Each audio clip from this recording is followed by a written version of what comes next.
hyvät kuulijat, hyvät opiskelijat, hyvät sivistyksen ystävät. Suomalaisen korkeakoulutuksen vahvuus perustuu koko väestömme korkealle sivistykselle ja periaatteelle siitä, että jokaisella varallisuudesta riippumatta on avoin väylä korkeakoulutukseen. Tätä periaatetta toteuttamaan luotiin opintorahapainotteinen opintotukijärjestelmä. Tämä vahvuus on osaltaan nostanut Suomen koulutuksen, sivistyksen ja osaamisen kärkimaaksi.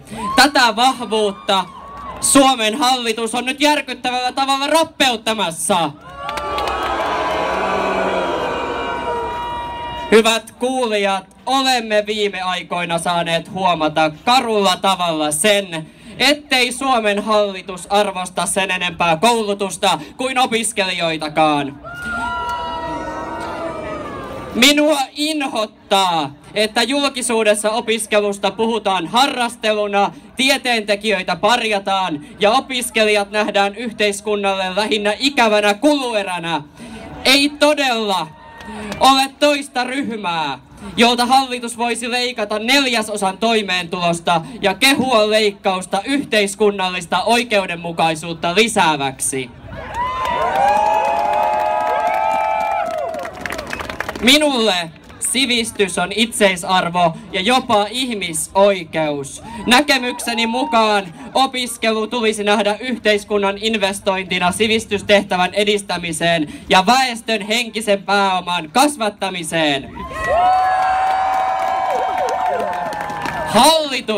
Hallitus ei valitettavasti yhdy näkemykseeni tässäkään asiassa, vaan opiskelu nähdään yksilön investointina. Opiskeluaikainen perustoimeentulo tulisikin hallituksen mukaan siis kattaa lainarahalla. Minua hämmästyttää hallituksen vaihtoehdottomuuden retoriikka. On selkeä arvovalinta leikata koulutuksesta, on arvovalinta leikata opintotuesta. On harhaanjohtavaa puhua siitä, ettei valtion velan taakkaa voida jättää tulevien sukupolvien maksettavaksi, kun samaan aikaan opiskelijoille, siis tälle samalle sukupolvelle, tarjotaan perustoimeentulon kattamiseen ainoaksi vaihtoehdoksi lainanottoa ja jopa 30 000 euron lainataakkaa. Hallitukselta ei tunnu löytyvän ymmärrystä sille suurelle joukolle opiskelijoita, jotka eivät heti työuran alussa, jos en koko aikanakaan pääse kiinni huippuansioihin, jotka tekevät useita palkattomia harjoitteluita usein julkiselle sektorille, joille työssäkäynti opiskeluaikana ei vain ole mahdollista. Opintorahan heikentäminen on täysin väärä ja tehoton keino opiskelijoiden valmistumisen nopeuttamiseen. Suurin este opintojen tekemiselle on nimenomaan liian matala toimeentulo. Nyt, hyvät ystävät, opiskelijoiden viesti on hyvin selkeä. Opiskelurauha on turvattava ja jatkuvat opintotuen leikkaukset on nyt unohdettava.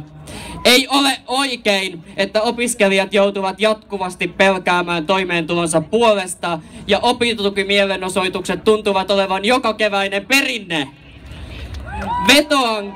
Vetoankin nyt hallitukseen.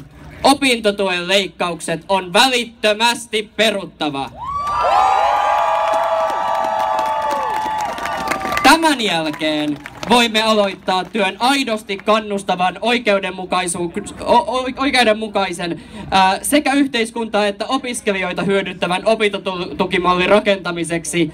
Tätä työtä ei voida kuitenkaan aloittaa ennen kuin te, arvoisa hallitus, alatte puhua koulutuksesta sen ansaitsemalla arvostuksella ja perutte suunnittelemanne opintotukiheikennykset. Napit irti! Opintotuki!